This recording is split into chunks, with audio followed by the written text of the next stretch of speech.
ନମସ୍କାର ଦର୍ଶକ ବନ୍ଧୁ, ମୁଁ ବିକାଶ ଆପଣମାନଙ୍କୁ ସ୍ୱାଗତ କରୁଛି ଆଜିର ଆଉ ଏକ ନୂଆ ଭିଡିଓରେ। ତ ଦର୍ଶକ ବନ୍ଧୁ ଦେଖନ୍ତୁ, ସୁଭଦ୍ରା ଯୋଜନାର ଏକ ବହୁତ ବଡ଼ ଖୁସି ଖବରଟି ରହିଛି ଯେ ରାଜ୍ୟ ସରକାରଙ୍କ ତରଫରୁ ସୁଭଦ୍ରା ଯୋଜନା ଅଧୀନରେ ସୁଭଦ୍ରା ହିତାଧିକାରୀଙ୍କୁ ଆସନ୍ତାକାଲି ବା ମେ 4 ତାରିଖରେ 5,000 ଟଙ୍କା ଲେଖାଏଁ ପ୍ରଦାନ କରିବେ। ଆପଣମାନେ ଜାଣିଥିବେ ସୁଭଦ୍ରା ଯୋଜନାର ଚତୁର୍ଥ କିସ୍ତି ମାର୍ଚ୍ଚ 8 ତାରିଖ ବା ଆନ୍ତର୍ଜାତିକ ଦିବସରେ ପ୍ରଦାନ କରାଯାଇଥିଲା ଏବଂ ଏହାର ପରବର୍ତ୍ତୀ କିସ୍ତି ରାକ୍ଷୀ ପୂର୍ଣ୍ଣିମାରେ ପ୍ରଦାନ କରିବେ। ତ ଆପଣମାନଙ୍କ ମନରେ ଡାଉଟ୍ ଥିବ ଯେ ଆସନ୍ତାକାଲି କେଉଁମାନଙ୍କୁ ଟଙ୍କା ପାଇବେ।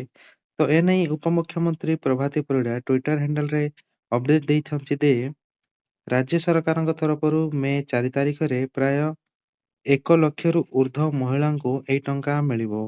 ତ ଏହି ଟଙ୍କା କେଉଁମାନଙ୍କୁ ମିଳିବ? ଆସନ୍ତୁ ଆଜିର ଏହି ଭିଡିଓରେ ସମ୍ପୂର୍ଣ୍ଣ ଡିଟେଲ୍ସ ଜାଣିବା। ଭିଡିଓକୁ ଶେଷ ଯାଏଁ ଦେଖନ୍ତୁ ଏବଂ ଚ୍ୟାନେଲରେ ଯଦି ପ୍ରଥମ ଥର ପାଇଁ ଆସିଛନ୍ତି ତ ଚ୍ୟାନେଲକୁ ସବସ୍କ୍ରାଇବ କରିଦିଅନ୍ତୁ ଓ ପାଖରେ ଥିବା ବେଲ୍ ଆଇକନକୁ ପ୍ରେସ୍ କରି ରଖନ୍ତୁ। ଫଳରେ ଆମ ଚ୍ୟାନେଲରେ ଯାହା ବି ଅପଡେଟ୍ ଆସିବ ସର୍ବପ୍ରଥମେ ଜାଣିପାରିବେ। ଚାଲନ୍ତୁ ଭିଡିଓଟି ଷ୍ଟାର୍ଟ କରିବା। ଜାଣିବା କାଲି କେଉଁମାନଙ୍କୁ ସୁଭଦ୍ରା ଯୋଜନାର ଟଙ୍କା ଆସିବାକୁ ଯାଉଛି।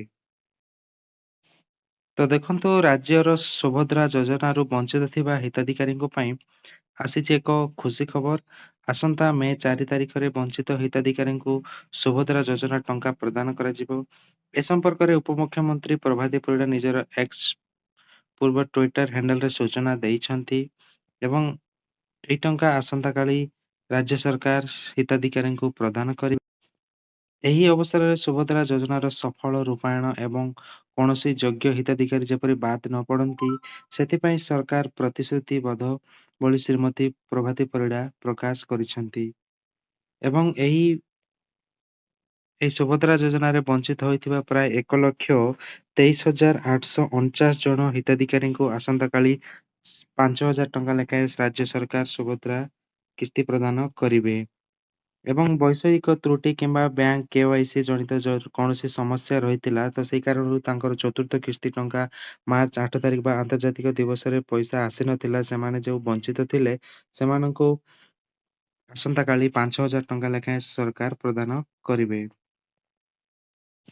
ଏବଂ ରାଜ୍ୟର ପ୍ରାୟ 1,23,849 ଜଣଙ୍କୁ ଏହି ଟଙ୍କା ଆସନ୍ତାକାଲି ପ୍ରଦାନ କରିବେ। ଆଉ ଗୋଟେ କଥା ଦେଖନ୍ତୁ, ଆପଣମାନେ ସୁଭଦ୍ରା ଯୋଜନାର ଯେତେବେଳେ ଆପଣଙ୍କର ଷ୍ଟାଟସ୍ ଚେକ୍ କରିବେ ଏବଂ ଷ୍ଟାଟସରେ ଯେତେବେଳେ ଆପଣମାନଙ୍କର ଅଣ୍ଡର ପ୍ରୋସେସ୍ ରହିଛି ତ ଆପଣମାନେ ଆସନ୍ତାକାଲି ଏହି ଟଙ୍କା ପାଇବେ। ତ ଯେଉଁମାନେ ଚତୁର୍ଥ କିସ୍ତି ଟଙ୍କା ପାଇନାହାନ୍ତି ସେମାନେ ଶୀଘ୍ର ଯାଇ ସେମାନଙ୍କର ସୁଭଦ୍ରା ପୋର୍ଟାଲରେ ଯାଇକିରି ଷ୍ଟାଟସ୍ ଚେକ୍ କରନ୍ତୁ। ଯଦି ଚତୁର୍ଥ କିସ୍ତି ଟଙ୍କା ଆସିନାହିଁ ଏବଂ ଅଣ୍ଡର ପ୍ରୋସେସ୍ ଯଦି ଅଛି ତ ସେମାନେ ଆସନ୍ତାକାଲି ସୁଭଦ୍ରା ଯୋଜନାର 5,000 ଟଙ୍କା ପଇସା ମିଳିବ। ଏବଂ ଆପଣମାନେ ଜାଣିଲେ ଏହି ଟଙ୍କା କେଉଁମାନଙ୍କୁ ମିଳିବ। ଭିଡିଓଟି ଏତିକିରେ ଶେଷ କରୁଛି। ଭିଡିଓଟି ଭଲ ଲାଗିଥିଲେ ଲାଇକ୍ କରନ୍ତୁ ଏବଂ ସାଙ୍ଗମାନଙ୍କ ସହିତ ସେୟାର କରିଦିଅନ୍ତୁ।